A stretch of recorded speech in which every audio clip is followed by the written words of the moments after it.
Jamais sans la grâce, une dévotion matinale qui vous connecte à la pensée de Dieu et vous donne la provision du ciel au quotidien.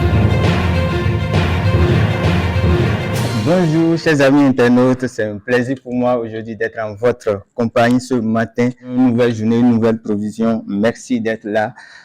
Nous allons prier. Père éternel, merci pour ta parole que tu as disposée pour nous aujourd'hui, Seigneur.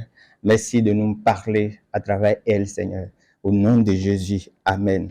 Chers internautes, nous remercions beaucoup le pasteur Roland qui nous a entretenu hier d'un beau thème, qui nous a parlé de la récompense et les avantages liés au respect des principes de Dieu. C'est vraiment merveilleux. Aujourd'hui, nous allons lire un verset dans la parole de Dieu. C'est dans Luc chapitre 8, le verset 5.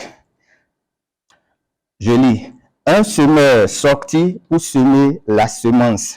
Et comme il semait, une partie de la semence tomba le long du chemin. Elle fut foulée aux pieds et les oiseaux du ciel la mangèrent. C'est un beau verset, n'est-ce pas? Et nous voyons dans ce verset le semeur, celui qui est le propriétaire du champ. C'est qu'il a une ferme. Et il veut aller semer pour pouvoir multiplier sa semence, avoir beaucoup de grains.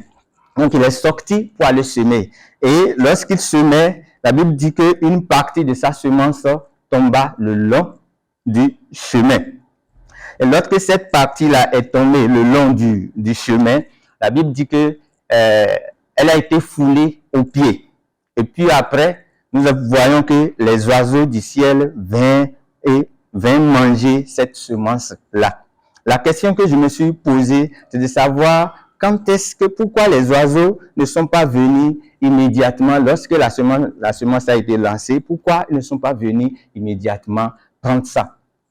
Mais nous voyons ici qu'il y a une action qui a précédé la venue des oiseaux. L'oiseau qui symbolise ici le diable qui vient chercher la parole de Dieu. Donc, cette semence le diable est venu prendre ça seulement quand elle a été foulée aux pieds. Il y a une action qui a précédé la venue de l'oiseau. La parole a été d'abord foulée aux pieds. La semence a été foulée aux pieds. Et comme Jésus va l'expliquer plus tard à ses disciples, la semence ici parle de la parole de Dieu. Quand elle est semée dans le cœur.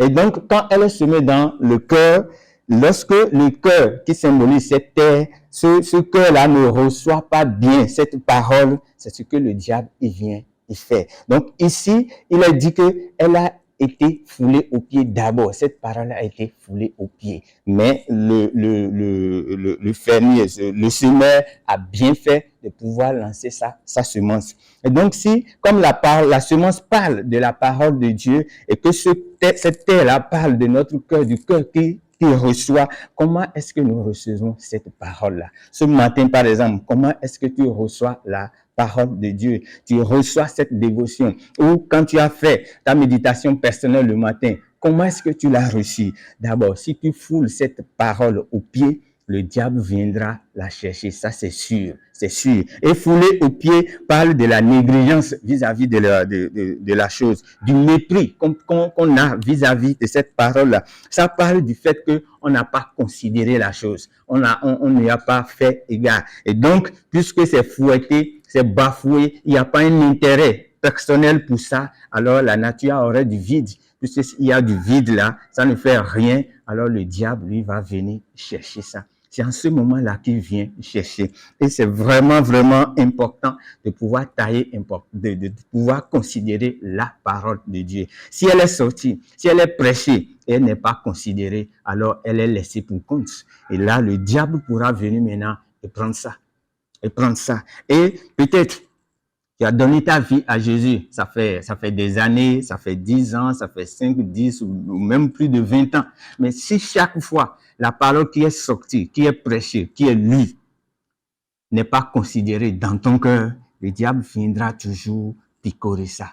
il viendra toujours prendre ça. Et s'il fait ça chaque année, ça veut dire que cette parole ne trouvera jamais de racine en nous. Que le Seigneur nous aide, qu'il nous accompagne, qu'il nous soutienne, qu'il nous donne la force nécessaire qu'il faut pour pouvoir entretenir cette parole-là quand elle est sortie, quand elle est prêchée, quand nous la lisons.